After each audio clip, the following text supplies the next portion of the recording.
واخر شيء غير تقليدي هو في الخلف الاكزوستات اللي عليها.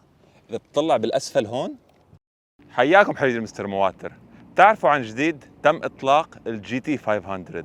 كرمال هيك لقيت انه هاي الفرصه المناسبه وهذا هو الوقت الصحيح لنجرب الجي تي 350. كرمال بالمستقبل اذا توفرت ال 500 يكون عندي مقياس للمقارنه. بنفس الوقت لما تم اطلاق الجي تي 500 صراحه اعجبت فيها، ولكن في عده نقاط لقيتها افضل بال 350 عن ال 500. لا تقولي عني مجنون، احضروا الفيديو وحنقول لكم ليش. هلا شكر خاص لصاحب السياره انه تواصل معي ووفر لي سيارته الشخصيه اني اجربها. بشكل عام من هاي النقطة إلى الأمام كل شيء مختلف، البادي، غطاء المحرك، الرنجات، حتى المحرك نفسه مختلف، وكل شيء فيها معمول فقط لل 350. أجمل ما فيها وأكثر شيء بيميزها هو مقدمتها، فتحات تهوئة جدا ضخمة في الأمام. طبعا حتلاحظوا أيضا شعارات الشلبي مش فقط في الأمام، داير مدار السيارة وفي الداخل حتشوف هاي الكوبرا حاطينها. لمسة تصميمية في الأمام تعجبني هي هاي الخط اللي هون، الكسرات.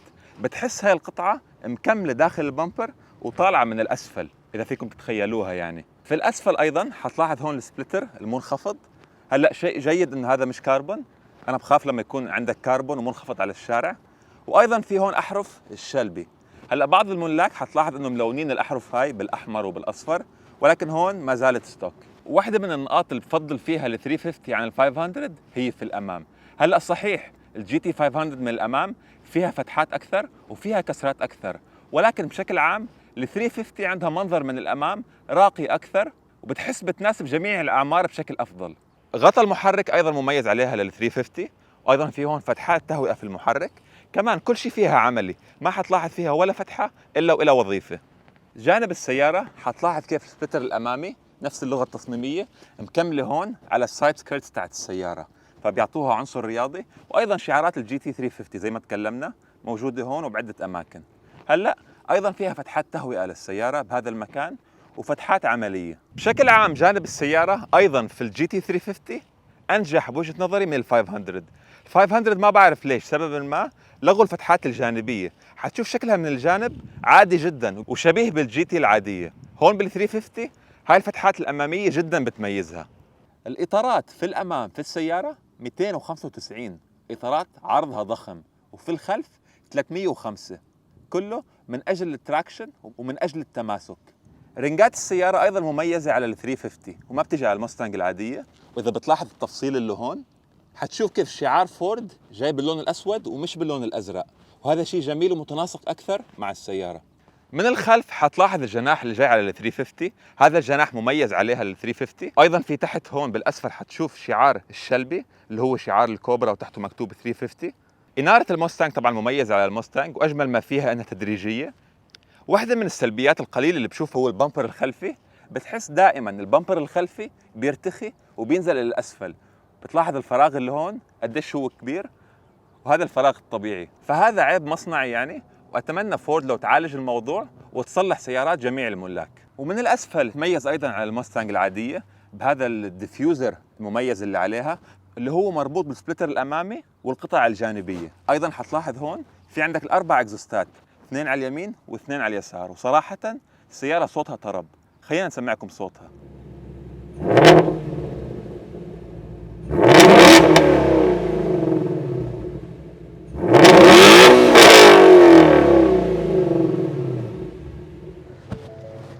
هلا من الداخل السياره شبيهه بالموستانج جي تي العاديه، ولكن عليها لمسات اضافيه هون لتميزها. مثلا جميع شعارات الاحصنه عليها مبدلينها بشعار افعى. شوف المفتاح. على مقود القياده نفس القصه، ايضا مقود القياده حتلاقوه انه مسطح من الاسفل. عندك هون عدادات ضغط الزيت وحراره الزيت، والشاشه المعروفه عن فورد، طبعا ما حاتكلم عنها لاني تكلمت عنها عن عده سيارات فورد. واجمل ما بميزها هو ناقل السرعات، جير العادي. وبهذا المكان هون حتلاحظ ايضا في اختصار للاكزوست، تفتح وبتسكره من هذا الزر. عند الراكب حتلاحظ في قطعه مكتوب عليها جي تي 350، وهي مميزه على كل سياره. كل سياره عليها رقم الشاسي الخاص فيها. المكان الوحيد اللي محافظين على شعار الحصان هو الاناره تحت الباب. لما تفتح الباب حتلاحظ انه في حصان ظهر على الارض. هلا اتمنى لو تجي افعى تلسع الحصان وتحتل مكانه، حيكون التصميم اجمل. اقوى نقطه بتميزها من الداخل هي الكراسي اللي عليها هون كراسي ريكارو تاعت السباق، كرمال تمسك الشخص في مكانه ويكون بوضعيه جلوس رياضيه. خلونا هلا اعطيكم بعض الاشياء غير تقليديه بالجي تي 350. اول شيء غير تقليدي كميه العرق اللي علي. انا اسف جدا صراحه انه كله عرق، بس الحر اليوم مش طبيعي، واسف لمالك السياره انه وسخنا له اياها كلها عرق. هلا فعليا اول نقطه غير تقليديه بالجي تي 350 هو اسمها للسياره، يعني انا ما كنت عارفه الا لما بحثت. رقم 350 او 350 مش قوه حصانيه ولا عزم السياره ولا سعه المحرك، الرقم ما له معنى. فعليا السياره جي تي 350 لما سووها بالسابق كانت هاي 350 هي المسافه بين الوركشوب اللي هو المصنع تاع السياره وبين مكتب السباق. هاي هي المسافه، ولسبب ما اختاروا هاي المسافه لتسميه السياره. ثاني شيء غير تقليدي فيها هو كميه اعدادات السباق في الاعدادات الاماميه. هون بتشوف كميه الهواء مع البترول، بتشوف حراره الاكسلات، سلندر هيد. كميه الخصائص والاعدادات اللي بتشوفها هون صراحه خاصه للناس النيردز هواة السباق حتكون كثير مفيده لهم، حتى لدرجه انك هون فيك تتحكم بالار بي ام كرمال انطلاق السياره. بتحط الار بي ام المناسب للمكان اللي عم بتسوق عليه وللظروف اللي انت فيها كرمال تحصل على افضل انطلاق فيها. ثالث شيء غير تقليدي فيها هو في الامام. هلا بتعرفوا بعض السيارات حتلاحظ انه في شاشه عرض اماميه على النافذه الاماميه تطلع عليها سرعه السياره والار بي ام والاشياء المعنيه بالقياده. هون ما في هاي الخرابيط، الشاشه موجوده ولكن فقط لهدف واحد، واللي هو الار بي ام والغيارات. فيك تخصصها اذا انت على سباق خط مستقيم تفرجيك افضل ار بي ام لتسوي الغيارات فيها للسياره. رابع شيء غير تقليدي هو في الامام، الشبك الامامي مع انه ضخم المكان المفتوح في الشبك حتلاحظ انه مصغر. هلا سووا هاي الحركه كرمال يحصلوا على افضل تنفس للمحرك وبنفس الوقت مقاومه الهواء تكون بالكميه المطلوبه. خامس شيء غير تقليدي صراحه نقطه انا استغربت منها. هلا الموستانج بتعرفوا بال 2018 صار عليها تحديث، صار عليها فيس ليفت. الاناره الاماميه اذا بتشوفوا كانت بالسابق على الموستانج الى الاعلى هيك، ولكن حاليا على الفيس ليفت صارت الى الاسفل. صراحه انا استغربت منها وما عجبني تصميمها ابدا، ولكن اتوقع فورد عارفين انه الاناره الجديده غير جميله ابدا، لهيك حتلاحظ انه الشلبي 350 وال500 محافظين على الاناره القديمه عليها وما تاثرت بالفيس ليفت اللي حصل على الموستانج. سادس شيء غير تقليدي هو في الامام تحت غطاء المحرك. حنلاحظ اول شيء انه المحرك هون ما له غطاء بلاستيكي. معظم السيارات بتلاقي في قطعه بلاستيكيه بتغطي المحرك، ولكن هون بما انه المحرك جميل قرروا انه يخلوه مظهور ومعروض بشكل واضح. ايضا غير تقليدي ونقطه بتميزها للشلبي جي تي 350 هي هاي القطعه اللي هون. هاي بالكامل كربون فايبر ومعموله كرمال تمسك مقدمه السياره. اذا بتلاحظوا هون مكتوب عليها كربون فايبر كومبوزيت، وهي فقط على الشلبي. في قطعه هون عليها توقيع الاخ اللي كان مسؤول عن صناعه المحرك وجمع القطع اللي فيه. واخر شيء غير تقليدي هو في الخلف، الاكزوستات اللي عليها اذا بتطلع بالاسفل هون حتلاحظ في فتحات صغيره داخل الاكزوست. ليش سووا هذا الشيء؟ لانه اذا بتلاحظوا الاكزوست الفعلي منفصل عن القطعه النهائيه، ففي احتمال انه يدخل حجر صغير واشياء داخل هاي المنطقه، فحطوا هاي الفتحات كرمال يتخلصوا من اي حجر او اي قطع تدخل عند الاكزوست. هلا مع اني بحب انا هاي السيارات وبحترم الاصدارات من شلبي، اكثر نقطه تقهرني وتزعجني هو انه بعض الملاك بتلاقي عنده ماستانج 2 سلندر ونص وحاط عليها بادي كيت الجي تي 350. هذا الشيء يقهر صراحه لما تكون تصارف مبلغ وقدره على هالسياره وتلاقي سيارات اقل فئه مركبين عليها بادي كيتس، لانه فعلا حتى منظرها ما بيطلع حلو. خلونا نجرب قياده هلا الجي تي 350.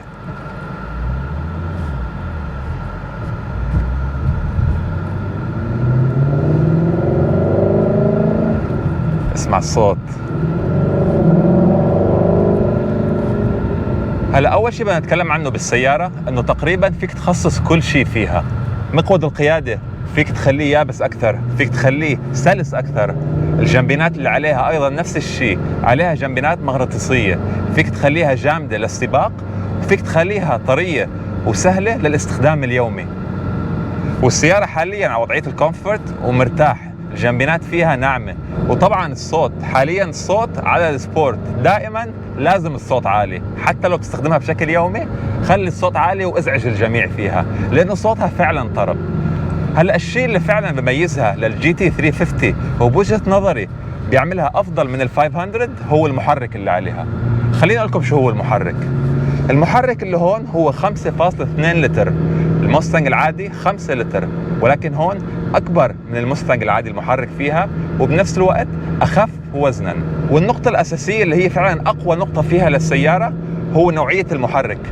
المحرك اللي عليها فلات بلين، يعني طريقة اشتعال الأسطوانات والتسلسل اللي فيهم بيجي بطريقة مسطحة فلات. معظم السيارات الأمريكية أو فعلا ما في ولا سيارة أمريكية أخرى حاليا فلات بلين بهذا التسلسل أو بهذا النظام. حتى في ألمانيا إذا بتروح عند مرسيدس وبي ام دبليو ما حتلاقي فلات بلين. إذا بدك محرك فلات بلين بدك تروح عند حد زي فراري، لامبورغيني، تروح عند السوبر كارز فعلا لتحصل على محرك فلات بلين. ترى حتى الجي تي 500 المحرك مع انه مستعار ولكن مش فلات بلين، صار المحرك فيها عادي كروس بلين. يعني بميز المحرك ايضا انه تنفس طبيعي، 8 اسطوانات ما عليه ولا توربو ولا سوبر تشارج، وهذا الشيء غريب على سيارة امريكية. ومع هيك مع انه تنفس طبيعي بولد 526 حصان، يعني هذا رقم كبير. وما اتوقع في اي سيارة 8 اسطوانات انتاجية حاليا 8 اسطوانات تعطيك هاي القوة. هلا هاي الاشياء كلها والكلام هذا شو بيعطيك؟ بيعطيك محرك الار بي ام 8250، يعني كل ما تدعس بتحس لسه عندك ار بي ام اضافي.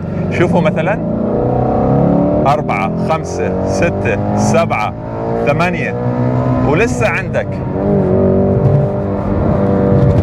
كل ما تفكر حالك قربت من الخط الاحمر بتلاحظ انه الار بي ام لسه عندك ار بي ام اضافي، وهذا بيعطيها روح جدا جميلة للسيارة. هلا ايضا ثباتها للسيارة على المنعطفات ملتصقة بالارض، ما فيها شخصية المسل كار الامريكي اللي بتخوفك اثناء القيادة. هون بتحس نفسك عندك سيطرة كاملة عليها للسيارة.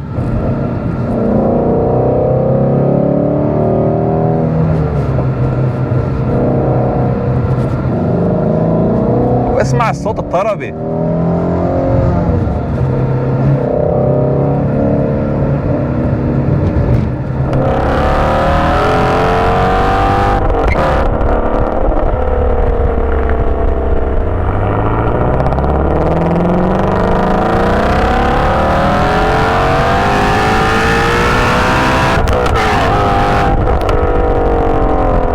صوته شوي أمريكي قوي مع لمسة أوروبية. القوة هون بالسيارة أكثر شيء ملحوظة بعد ال 3000 4000 ار بي ام، هون فعلا بلش تحس فيها لقوة المحرك. خلينا نفرجيكم تجربة التسارع هلا من 0 ل 100.